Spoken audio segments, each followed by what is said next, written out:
All right, so I think we have most of you guys here, either in seat or online. We'll get started. A couple reminder items before we get started. So again, homework number 2 is due on Tuesday. Um, I saw some of you guys have start working on that, so that's a good sign. But if you haven't started, make sure you get started, okay? And then probably maybe work through the problems over the weekend, because after today's class, you should be able to solve for all the problems, okay? All the content should have been covered after today's lecture. Um, and then on Tuesdays, you guys have SI session. Okay, so you can sign up for that one. It's 10:20 here if you didn't know. Okay, so um, that's first one on homework assignment. Second one, so again, I have assigned Ethan and Kayla for the surface disinfecting of the class today. Okay, so the third one, so you guys will have, for you guys can see here, we'll have lab today in the afternoon. Okay, so bring your laptops again. Just a reminder, if you don't have one, you can check to see if the library has one to check out. Okay, it would be good you have a Google account already. Okay, if not, you can sign up for one for free. Okay, we'll use Google account to turn in the lab reports. And then exam one, it's probably going to be on the week of September 14th, the Monday of that week. So about 2 weeks, little bit over 2 weeks from now. Okay, so I'll send you reminders again on the exam. Okay, so it probably should be covering chapter 1, 2, and 3. Yeah, I think that's the content to be covered. All right. Okay. So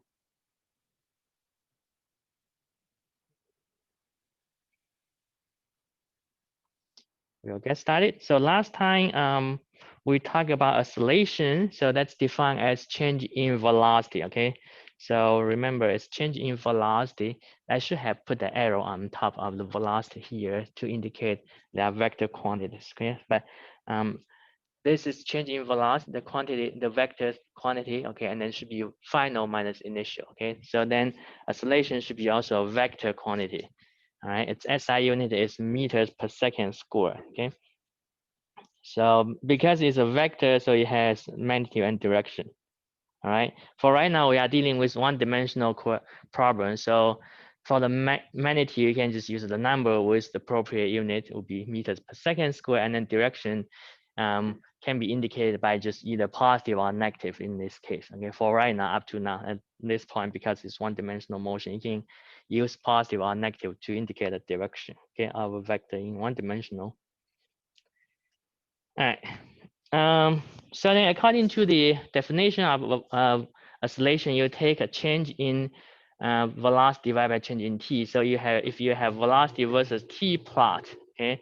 So at between any two time intervals, you can get the average velocity by taking the 2 points out of the curve, and then connect them, and then calculate the slope of that line. That will give you the velocity of it. Okay.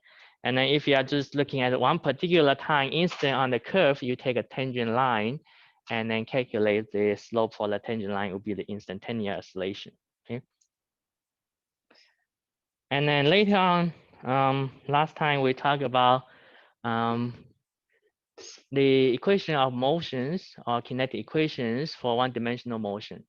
And we will be just looking at the constant oscillation. Okay, so then these are the 5 equations we kind of derive from the definition of the velocity and the average oscillation. Okay, so in this one, the first one here tells you the final position x is equal to initial position plus the average velocity times t. Okay, so pay attention to here. This equation, this v is your average velocity. Okay, it's not the final velocity. Many times people will just take the final velocity for this. Okay, so that's one of the common mistakes by utilizing this equation. The second equation tells you how to calculate the average velocity. Okay, v with a bar, that's average velocity. Okay, So it's 1/2 v0 plus v. All right, and then your final velocity is equal to initial plus acceleration times time t. The final position can be also calculated using this equation. Okay, so initial position plus the v0 initial velocity times t plus 1/2 a t to the second. Okay, and then the last equation is the relationship between the initial velocity, final velocity, and the acceleration, and then the distance travel. Okay, so final velocity squared is going to be equal to initial velocity squared plus 2 times acceleration times the other displacement, the x minus x0. Okay, the final position minus initial position. Okay, so for one-dimensional motion problems, these 5 equations, okay, should be what you need. Okay, and then not anything other than these 5 equations. Okay. All right, and then last time we talked about the procedures you want to take to solve for a physics problem in general. To first read the problem carefully to determine what physical principles are involved. Sometimes you might be having 2 physical principles involved as we learn more and more concepts throughout the semester, and then also throughout the year. Okay. Step 2 is make a list of knowns, or knowns can be inferred from the problem. Okay, but all these steps, okay. You will be more familiar like with how to solve problem when you do more practice problems. Okay, after you do that, the more practice problem, you'll get more familiarized with how to solve them. Step 3, identify the equations to be, or step 4, I find the step 3 is identify what needs to be determined. Okay. Step 4, find equation or sets of equations to solve for a problem, and then next step, you plug in the numbers you have or the known quantities, and then step 6, check to see if your answer makes sense. Okay, so we will take a look at the example here, or actually I think I would like to for you guys to get started on this one. Okay, and then we can look at the solution together in a few minutes. So on this one, it says on the right, called the detonator at walls are found in Kansas City. So passengers will drop or accelerate straight down from rest to 45 miles per hour in 2.2 seconds. Okay, it's asking you in 2 parts. The first part, what would be the average acceleration of the passengers on this ride, and then B, how high have the passengers descended in the journey. Okay, so as I said, you'll be using those 1 or 2 or maybe sometimes 3 of those equations to determine what is being asked. Okay, so go ahead and get started. So I think, so if you follow the procedures on solving a physics problem, so the first one, it should be straightforward because we only have learned one-dimensional motion here. So then it's a one-dimensional motion problem. Okay, that's the physics principle here. So then you will be just looking at those equations. Okay, the set of equations. Let me see. Have we missed anything here? All right, I think on the steps list here, it doesn't seem like it talks about, or does it talk? Yeah. So yeah, it didn't say directly, but it says under step 1, second line, you will need to decide which direction is positive, and then note that on your sketch. Okay. So you probably can want to sketch your problem and then decide what coordinate system you want to use first. Okay. So that's something you want to do. It's in the first step. Okay.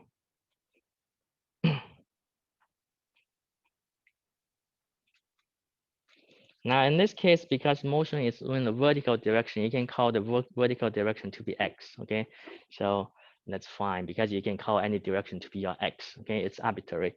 Or if you want to call that in y, then you change all the x's in the equations to be y. Okay, and then it's the same thing. Okay, so it's up to you guys.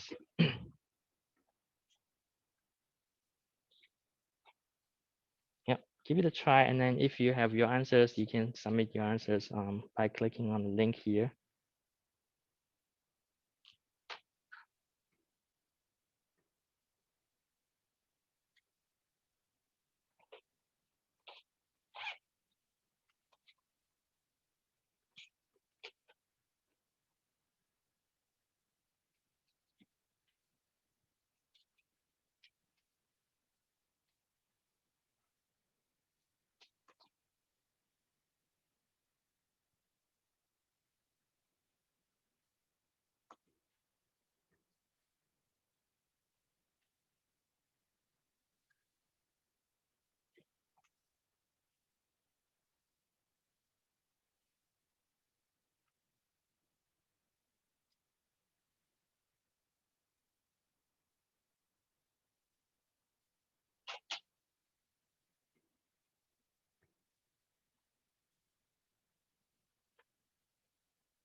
I'll wait for another 30 seconds or so before we take a look at the solution together. Okay, but you can continue, keep submitting your answers online.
All right. So let's take a look on the solution together. So on this one, you are told that the initial or the final velocity, sorry, it should be final. So V is 45 miles per hour. Okay, that's your final, the final velocity of the passengers. Okay, and then it tells you T is the time it takes from the initial drop to the final speed is 2.2 seconds. Okay, so it looks like those are the only two quantities given here, but if you check at their units, you realize velocity is given in miles per hour, while time is given in seconds. Okay, so this is given in SI unit, this is not. Okay, so you want to convert your units so the quantities are consistent to each other. Okay, so I would like to convert my velocity, final velocity, to be in meters per second to be consistent with the time. It's in SI unit. Okay, so it's a compound unit here. So this is the time unit conversion. I want to get rid of mile. So mile initially on the top, now put it down here, and then meters on top. Okay, so 1 mile is 1609 meters, and then I want to get rid of the hour. At the bottom here, I put hour on top. Okay, so 1 hour 3600 seconds. Okay, that will give me 20.1125 meters per second. Okay, two quantities originally are given in 2 sig figs, right? So 45 is 2 sig fig, 2.2 is also 2 sig figs. So then you can keep up to 20.1 meters per second. Okay, keep one extra digit during your calculation, or you can keep them all. It's up to you. Okay, but at least keep one more digit. Okay, now A here is asking you what will be the average oscillation. So you're looking for oscillation here. Okay. So as I said, the first one, because we know this is going to be one-dimensional motion here, so that's the physical principle here. Now we can do a sketch here. We can say this is the starting point, and then the passengers we can treat as point particle. We can use a dot to represent all the position of the passengers. Okay, and then it drops down. The passengers drop down here. T equal to 2.2 seconds. Okay. Although we are only given two knowns, okay, but we should know that the passengers are starting with velocity equal to 0, right? Because they are starting from rest. So that's also a piece of information that is not directly given but inferred from the problem. So other knowns like V0 is equal to 0, okay? We should be able to figure that out. All right. So 3 pieces of information so far. Now we want to take a direction that is our positive direction, okay? Because the object is moving downward, so you can take downward to be positive direction, okay? You can do upward to be positive. You can do downward to be positive. It's up to you. But for this problem, I think it's most convenient to take the downward to be the opposite direction. So that means you are setting up the coordinate system that this is your positive direction. Okay, so I'm going to call this as my x-axis. Okay, and downward to be positive. And then so for a coordinate system, direction is arbitrary. The starting point can be also arbitrary. So you can say the starting point of the passenger to be the 0, okay, the origin. So then in that case, now you have one more known here, the initial position x0 to be 0, okay? So you will have final velocity as a known, and then time as a known, and then initial velocity, and then the initial position also as known, okay? So 4 known pieces of information here you can utilize. Now we are looking for a oscillation, right? And then on the PowerPoint slide, you have those 5 equations listed, okay? So because you are looking for oscillation, then you want to check the equations that has oscillation in it, okay? So the first one, I don't think there's oscillation in it, if I remember correctly.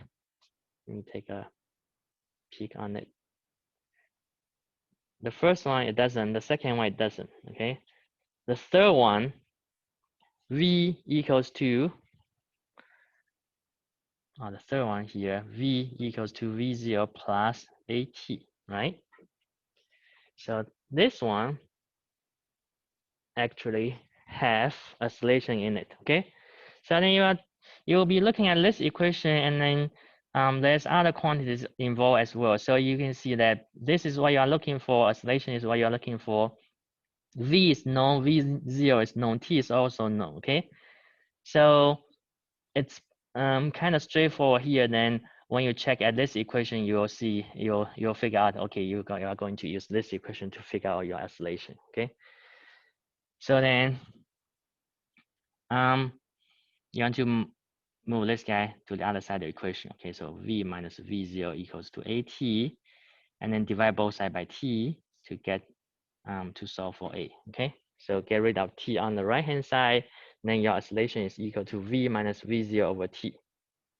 All right. So once you have figured that out, you can plug in the numbers you have. So 20.1 meters per second minus V0, which is 0, divided by 2.2 seconds. Okay.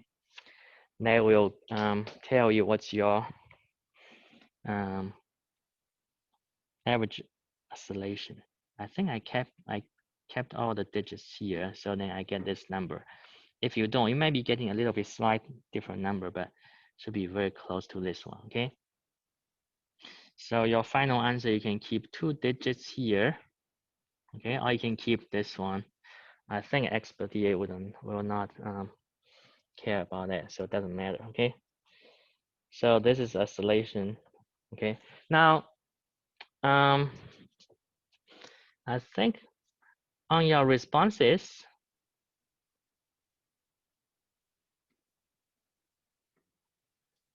let's see. On the first part of your responses, okay, so I would like to point out here, the first one here says 9.1 meters per second, okay? So the unit is not correct. It should be meters per second square, okay? So pay attention to the units. Now, some of you guys didn't submit any units there, okay? So, so if a quantity has a unit, you should report it, okay? Because it's not clear if this is in meters per second or kilometers per hour or miles per hour, okay? Or whatever. Now this one, so this is not, I don't know, this is referred, no, this is not correct. 9.14 meters per second, again, that should be second square, okay? So, and then 9.14 meters second square, that looks fine, okay? And on the last one, that is expressed in miles per hour square. I don't know if that's the correct number, but if you have the numbers right, I assuming you are converting second to hours first. Okay, you can do that as well. Okay, it didn't specify what units for the answers to be submitted, so that's fine. Okay, so as long as after you do the conversion, it's the same number, that's fine. Okay, but I don't know if it's correct for one right now, just because I didn't do it that way. Okay. All right. Now on the second part, it says what will be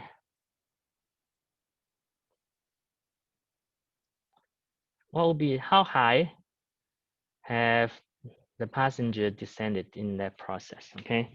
So then we are looking for the height here. Okay. So this is the final position, then this is initial position. So then what we are looking for is actually the height. Okay. So the height then will be, let me see, we are looking for the height, which means you'll be doing x minus x0, right? That's what we are looking for. So yeah, that's the height then. Okay. How high is that? All right. So you need to know x and x naught, right? X naught is 0, so you need to figure out x. Now again, looking through the 5 equations, the first one has x in it, okay? So you can use that one, and then the fourth one has x in it. The last one also has it, okay? So it looks like you can use any of those 3, the first one, the fourth one, or the fifth one, okay? Because in those equations, or the last 2 equations, actually, you know everything else but x, okay? So you can solve for x from the last 2 equations, all right? Now the first equation, it has x in it, x not 0. Be careful again, as I mentioned, the velocity here, if you are using that one, it's the average velocity, okay? So if you do use the first equation, x equal to x naught plus v with the bar on top times t, so then this is average velocity, okay? This is not final velocity, okay? All right. So then if you are using the first equation, you also want to use the second equation to figure out the average velocity first, okay? So you can do it that way. You can do solve for V average first. It will be 1/2 V0 plus V, okay? So then 1/2 0 plus the 20.1125 meters per second. That will give you 10.05625. Sounds like that way, okay? Then you can say x then equals to 0 plus the 10.05625 meters per second times 2.2 seconds, okay? Which will give you about 22.12 meters, okay? You want to, if you want to round it to just keep to 6 figure, then 22, okay? So you can do it that way.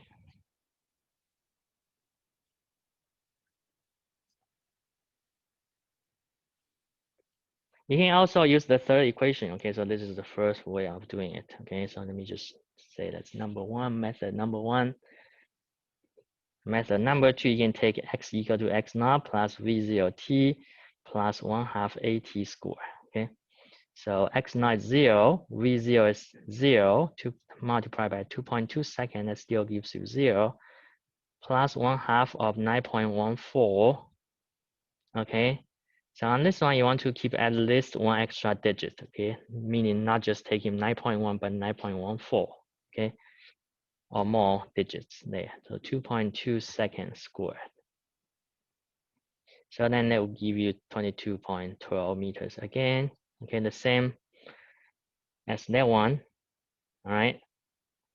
Or you can use the last equation, v squared equal to v0 squared plus 2a x minus x naught, all right? V0 is being 0, so this one goes to 0, and then this is 0. Okay. All right.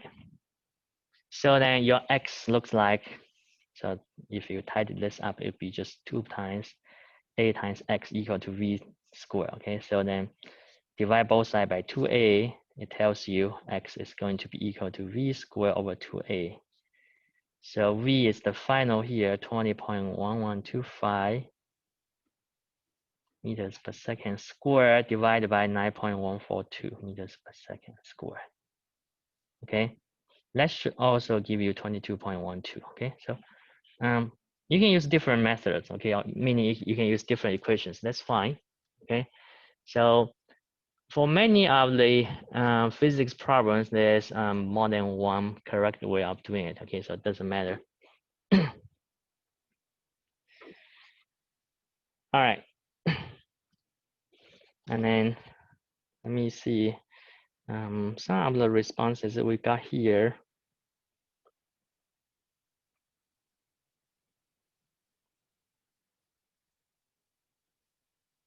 Right, I guess you guys didn't get a chance to submit part B for most of you guys. Okay, but yeah, that's what you get, like about 22. Okay. Time questions from you guys? Yes.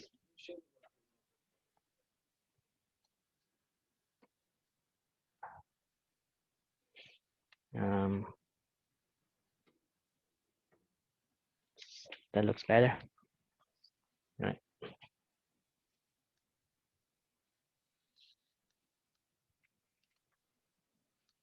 Oh, actually, whole thing here.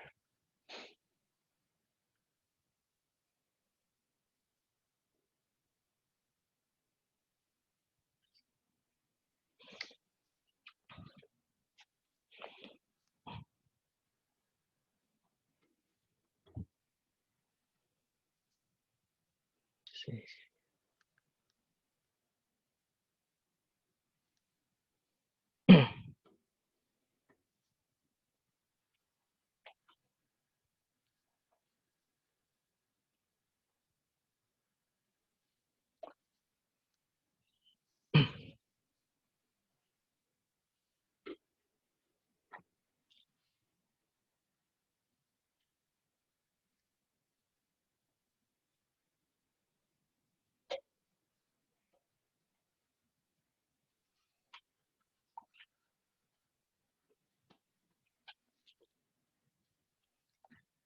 All right.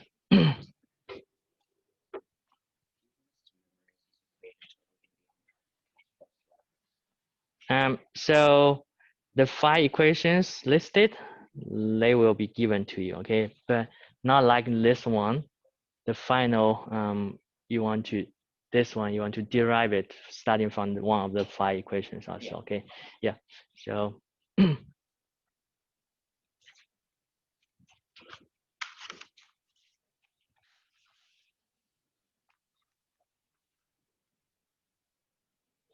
All right, I think we are going to move on. So if you didn't write down anything, everything, you can, I'll post the video later, okay? So you should be able to capture that later, okay?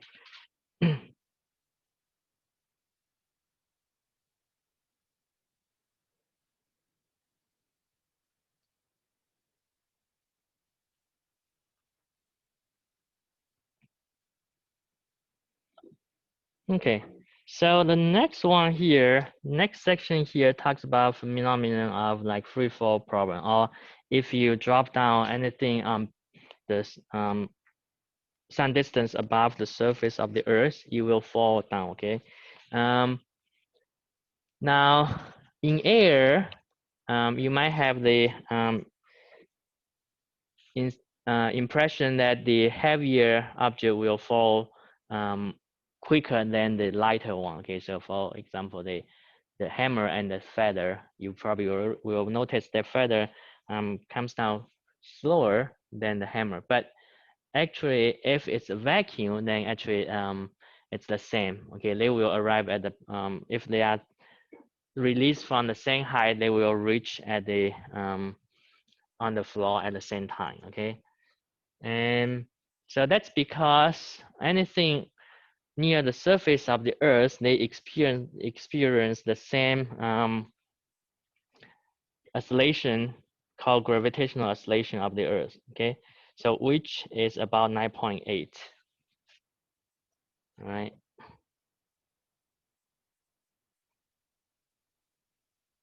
times. Okay, so if you go to the moon, and in that case, the gravitational either on lighter or actually the lighter object and the heavier object will arrive at on the floor at the same time because there's no air on the moon. Okay, so um, so in that sense, okay, everything nearby the surface of the Earth experience the gravitational oscillation, which is 9.8, roughly 9.8 meters per second squared. Okay, now this we call it G, gravity. Okay, it does vary from location to location on the Earth. Okay, so at different locations on the surface of Earth, you experience this slightly different gravitational oscillation. Okay, so you'll appear lighter when you are near the equator. Okay, so if you measure your weight, you are lighter on the equator than on the poles. Okay, on the poles you have larger gravitational oscillation because the Earth is not a perfect sphere. It's thicker and on the equator than at the poles. Okay, it's kind of like pressed in that way. Okay, all right, but we will take 9.8 okay meters per second in this class. Okay, unless it's otherwise not specified, not as 9.8. Okay, and any object near the surface of the Earth experience this gravitational oscillation. So from the terminology, you can see this is also an oscillation. Okay, so it's a vector quantity. It has a magnitude which is 9.8 always. Okay, unless otherwise specified, and then the direction of it is always towards the center of the Earth. The meaning it's always pointing downward. Okay, so the direction is also fixed in that sense. Okay, 9.8 meters per second square, and then downward. Okay, so it doesn't matter if the object is moving upward, downward, or sideways. It always experiences gravitational oscillation that is pulling it downward. Okay. So then the equation of motions, the phi equation of motion will apply here again. Okay, in this scenario, just the difference is now the oscillation in the phi equations, the A in the phi equations simply becomes 9.8 meters per second squared. Okay, and then if you pick up upward to be the positive direction, then oscillation is negative. Okay, now as I say, you can pick downward to be the positive direction. So if you do that way, then your oscillation is positive 9.8. Okay, so pay attention to which way you pick up as your positive direction in this scenario. Okay, so on the figure show here, we take a pick upward to be positive. So then the equation to determine the velocity becomes v equal to v0 minus g times t. Okay, g is 9.8. Okay, so then oscillation is equal to minus g here in this case. And then if you are looking for the motion in y direction, you can simply replace every x in those equations to be y. Okay, so then now position becomes y instead of x. The final position equals to initial position y naught. Okay, plus v0t minus, again, minus 1/2 at squared, right? So it was plus 1/2 at squared, but now a equal to minus g, so minus 1/2 gt squared. Okay. Similarly here, the last equation on of the list has the a in it, so you replace a with minus g, and then the same thing you replace x with y, so then it becomes v squared equal to v0 squared minus 2g y minus y0. Okay, so although notation is a little bit differently, but they are actually not new equations. Okay, they are from the phi equations. So these are the three. We just pick the three with the oscillation and y in them. Okay, so the second equation still applies. V average equal to 1/2 initial velocity plus final velocity. Okay, And then the first equation, x equal to x0 plus v average times t, still applies. You just simply change the x to y, okay? All right, so that's the free fall problem, okay? So let's take a look on this one here, okay? So a volcano shoots out blobs from molten lava called lava bombs from its summit. A geologist observing the eruption uses a stopwatch to time the flight of a particular lava bomb that is projected straight upward. If time for the bomb to rise and fall back to its launch height is 4.75 seconds and its acceleration is 9.80 meters per second squared downward. What's the initial speed? Okay, so this is the initial position. It goes straight up and then coming down. Okay, so in this case, it kind of draw this guy a little bit offset in that way just to have a better visual. But imagine it's going right up and then right down. Okay. So now this is a free fall problem for the lava bomb, right? Because it's in the air. Now nothing is pulling on it but the gravity. Okay, so then it will experience the gravitational oscillation. All right.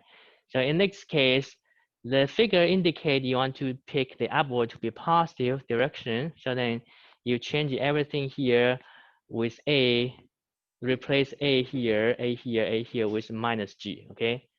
And then because you are using y instead of x, so replace everything x in the equations with y. Okay, replace each x in the equations with y. All right.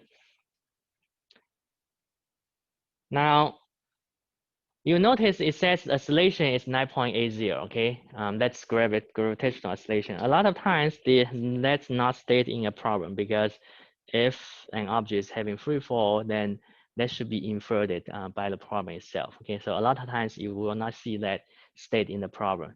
But in this case, because it's our first time to deal with this, so um, it's listed there. Okay, so what's the initial speed, and then how high above its launch height does the lava bomb go before its velocity turns direction?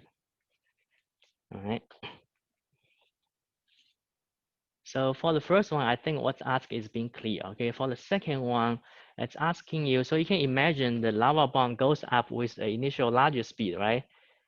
And then because the gravity is pulling it downward, so the speed will decrease. And then at a certain point, when it reaches that high point there, the speed should be 0 momentarily, right? Before it comes back down, okay?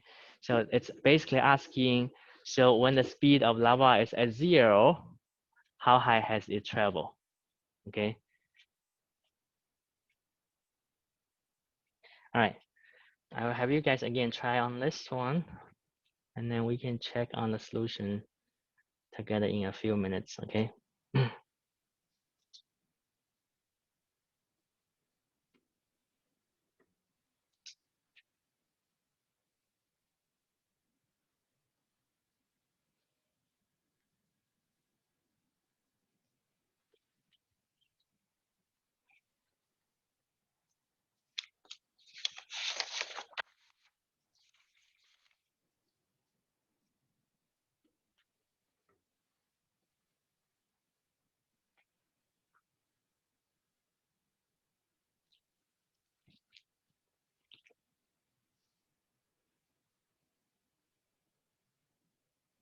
So in A, you're looking for V0, okay, the initial velocity.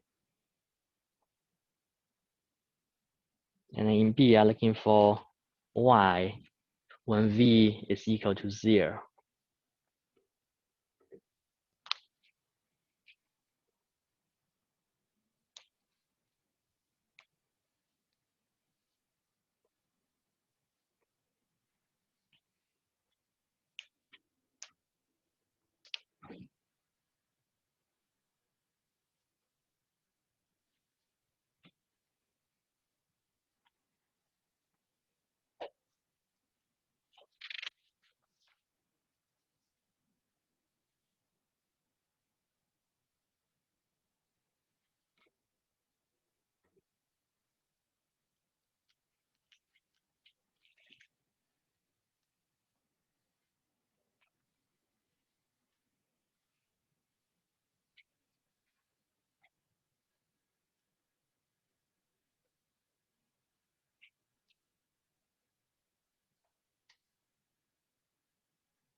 Right.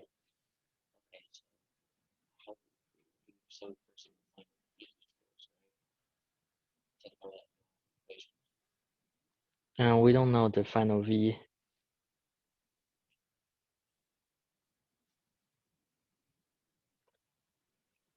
We only know the acceleration, which is minus 9.8. We know the time t. And then when we set up the this coordinate system here, origin being at the symmetric here, so that means we know the initial position, okay? And then when it comes back to this summit, that means the final position we also know, right? It's also 0, okay? So yes, yeah, yeah. You can still say that this is x, okay? That's fine. But if you are using notation y, then it's y not 0, y is 0.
All right.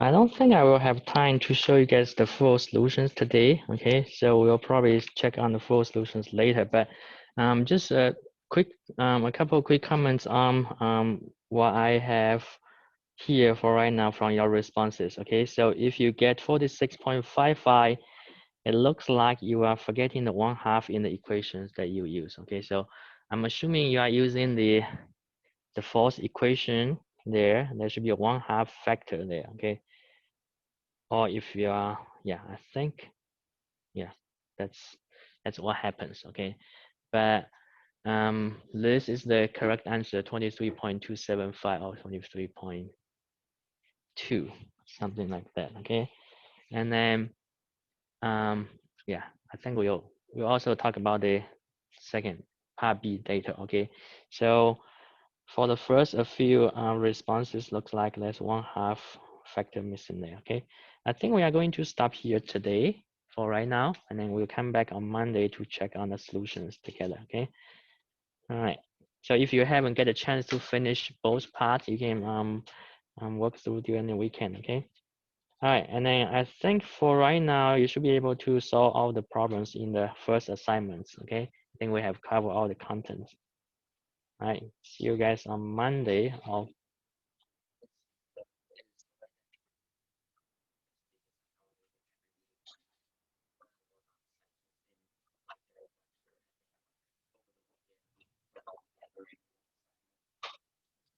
Yeah, so usually, I mean, the assignment currently is due on Tuesdays. Okay, so usually they're up on Mondays or Tuesdays. Okay, and you have but I will put the assignments for the content of the whole chapter. So that means just after one lecture after the assignment is up there, you might be just solving like 2 or 3 of problems. Okay, and then gradually, but by about the weekend, you should be able to finish all of them. Okay. Mhm.